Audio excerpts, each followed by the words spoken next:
ഒരു ദിവസമാണിന്ന്. ഏകദേശം ഒരു മലപ്പുറം ജില്ലയിലെ എടവണ്ണപ്പാറ എന്ന പ്രദേശത്ത് നിന്ന് യാത്ര ചെയ്ത് സമസ്ത കേരള ജമിയത്തുൽ ഉലമയുടെ 100ാം വാർഷിക സമ്മേളനത്തിൽ പങ്കെടുക്കാൻ എൻ്റെ സുഹൃത്തുക്കളടക്കം ഞങ്ങൾ 6 ആളുകൾ യാത്ര ചെയ്യുമ്പോഴാണ് ഈ പെരുമ്പ എന്ന സ്ഥലത്തുള്ള ഈ മഹല്ല് ജുമാഅത്ത് പള്ളിയിൽ ഞങ്ങൾ ളുഹർ നമസ്കരിക്കാൻ കയറുന്നത്. ഏറെ വിചിത്രമായി ഇവിടെ വരുന്ന എല്ലാ ആളുകൾക്കും, സമസ്തയുടെ സമ്മേളനത്തിന് വരുന്ന എല്ലാ ആളുകൾക്കും അതിമനോഹരമായ ചായയും ഒരുപാട് വ്യത്യസ്ത തരത്തിലുള്ള കടികളും ഇവിടെ കൊടുക്കും ഞങ്ങൾ കാണാൻ സാധിച്ചു.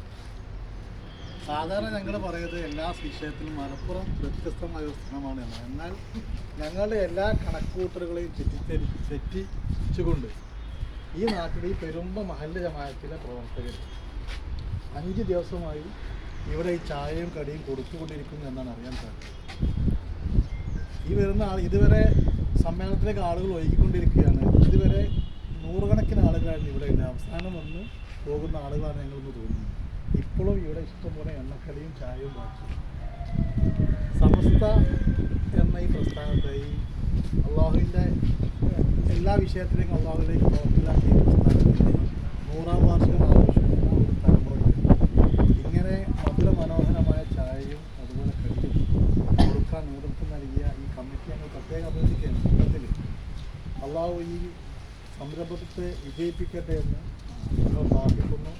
ഇതിന് നേതൃത്വം നൽകിയ ഈ മഹല്ല് കമ്മിറ്റി നിങ്ങളുടെ ജീവിതത്തിൽ, നിങ്ങളുടെ സമ്പത്തിൽ, നിങ്ങളുടെ ആരോഗ്യത്തിൽ, നിങ്ങളുടെ കച്ചവടങ്ങളെല്ലാം, ജോലിയിലെല്ലാം, വരുമാനമാർഗ്ഗങ്ങളെല്ലാം പഠിച്ചുകൊണ്ടാണ് ബർക്കത്ത് ചെയ്യണം പ്രാർത്ഥിക്കുകയാണ്. ഈ സംരംഭത്തെക്കുറിച്ച് സംസാരിക്കാൻ വേണ്ടി ഇതിൻ്റെ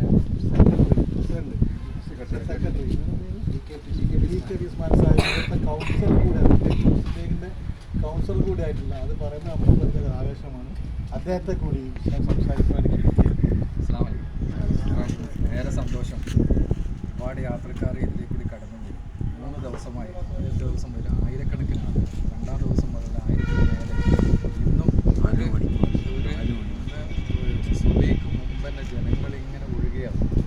നമ്മൾ ഇതിൻ്റെ ഒരു കമ്മിറ്റീൻ്റെ ഫണ്ട് എന്നല്ല ഇതെടുത്തിട്ട് ചെയ്യും.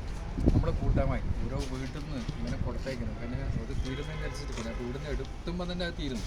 ഇപ്പോൾ ചായ ആയിട്ടും അതുപോലെ വെള്ളമായിട്ടും മോര് വെള്ളമായിട്ടും ഒക്കെ കൊടുക്കും. നമ്മൾ അള്ളാഹിൻ്റെ വജൂഹ് മാത്രമേ ആയിട്ടുള്ള ഒരു യാത്രക്കാരാണ് നിങ്ങളൊക്കെ പ്രാർത്ഥന നമ്മുടെ ഇവിടുത്തെ മഹല്ല് നിവാസികൾക്കും നമ്മുടെ സ്ഥാപനങ്ങൾക്കും വേണ്ടി ഉണ്ടാവണം. ഒരുപാട് സംരംഭങ്ങൾ നമ്മൾ പെരുമ്പ മുസ്ലിം ജമാഅത്ത് കമ്മിറ്റി നടത്തുന്നുണ്ട്. അതിലൊക്കെ നിങ്ങളുടെ എല്ലാവിധ പ്രാർത്ഥനയും ഉണ്ടാവണം എന്ന് മാത്രമേ നോക്കുള്ളൂ. അതുപോലെ ഹജ്ജ് ക്യാമ്പ് നമ്മൾ നടത്തുന്നുണ്ട്. പെരുമ്പ ഹജ്ജ് ക്യാമ്പ് വർഷങ്ങളായി നടക്കുന്നത്. മുക്കോട്ട് കഴിഞ്ഞാൽ പെരുമ്പ ഹജ്ജ് ക്യാമ്പാണ് ഏറ്റവും വലിയ പ്രാധാന്യമുള്ള ഹജ്ജിൻ്റെ എല്ലാ കർമ്മങ്ങളും പഠിപ്പിക്കുന്ന ഒരു സംവിധാനമാണ് പെരുമ്പ ഹജ്ജ് ക്യാമ്പ്. മുക്കോട്ടൂർ സാഹിബാണ് അതിന് നേതൃത്വം നൽകുന്നത്. അതുപോലെ മറ്റുള്ള ഒരുപാട് പ്രവർത്തനങ്ങൾ, അറബി കോളേജുണ്ട്, റിലീഫ് കമ്മിറ്റിയുണ്ട്, സ്കൂളുണ്ട്, മറ്റൊക്കെയുണ്ട്, ഒരുപാട് പള്ളികളുണ്ട്. അതുപോലെ ഇതൊക്കെ ചെയ്യുന്നത് ഇവിടുത്തെ കച്ചവടക്കാരാണ്. പെരുമ്പ എന്നൊക്കെ പറയുന്നത് ഒരു കച്ചവട കേന്ദ്രമാണ്. നിങ്ങൾക്കറിയാം, ഹൈവേയുടെ ഓരത്താണ്. ഒരുപാട് ഹോൾസെയിൽ കച്ചവടക്കാർ ഇതിന് വേണ്ടിയിട്ട് ഒരുപാട് സഹായങ്ങൾ നമുക്ക് നൽകിയിട്ടുണ്ട്. അവരുടെയൊക്കെ കച്ചവടത്തിൽ അള്ളാഹു ബർക്കത്ത് ചെയ്യുന്നു. അതുപോലെ ഒരുപാട് സഹോദരിമാർ ഇത് അറിഞ്ഞിട്ട് നമ്മൾ ഈ സംരംഭം അറിഞ്ഞിട്ട് ഇങ്ങനെ കടി ഇങ്ങനെ കൊടുത്തേക്കാണ് വീട്ടിൽ. അവരുടെയൊക്കെ വീടുകളിൽ അള്ളാഹു ബർക്കത്ത് ചെയ്യുമാറാകട്ടെ. ഇതിനു വേണ്ടി രാവും പകലും അധ്വാനിച്ച എല്ലാവർക്കും അള്ളാഹു ബർക്കത്ത് പ്രതിഫലം നൽകുമാറാകട്ടെ എന്ന് പ്രാർത്ഥിക്കുന്നു. ഞങ്ങളെ കൂടെ ഞങ്ങളെ വായക്കാട് പഞ്ചായത്തിൻ്റെ 11ാം വാർഡിലെ ഞങ്ങളുടെ വാർഡ് മെമ്പർ പുളിയാക്കൽ മുനീർ സാഹിബ്, അദ്ദേഹം കൂടി കൂട്ടത്തിൽ സംസാരിക്കും.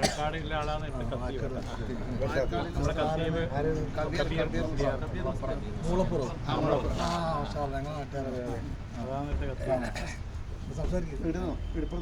ഞങ്ങൾ നാട്ടുകാരെ ഏറെ സന്തോഷമുള്ളപ്പോൾ ഇവിടെ സംസാരിച്ചതുപോലെ തന്നെ നമുക്ക് കണ്ടപ്പോൾ ഇത്രയും അധികം ആളുകൾക്ക് ഇത്ര നല്ല രീതിയിലുള്ള ചായയും കടിയും പലതരത്തിലുള്ള കടികളായിട്ട് ഇത്രയും ആളുകൾക്ക് 4-5 ദിവസമായിട്ട് കൊടുക്കാൻ നിങ്ങൾ കാണിച്ച നിങ്ങളുടെ ആ മനസ്സിനെ എല്ലാ നിലക്കും അഭിനന്ദിക്കുകയാണ്. നമ്മുടെ ഈ സംസ്ഥ നമ്മളൊരു വികാരമാണ്. ആ വികാരത്തിനൊപ്പം തന്നെ നമ്മുടെ ഈ മഹല്ലും നാട്ടുകാരും കൂടെ നിന്നതിൽ വളരെയധികം സന്തോഷമുണ്ട്. നിങ്ങൾക്ക് എല്ലാവിധ ആശംസകളും അറിയിക്കുന്നു. വെള്ളിയാഴ്ച മാത്രം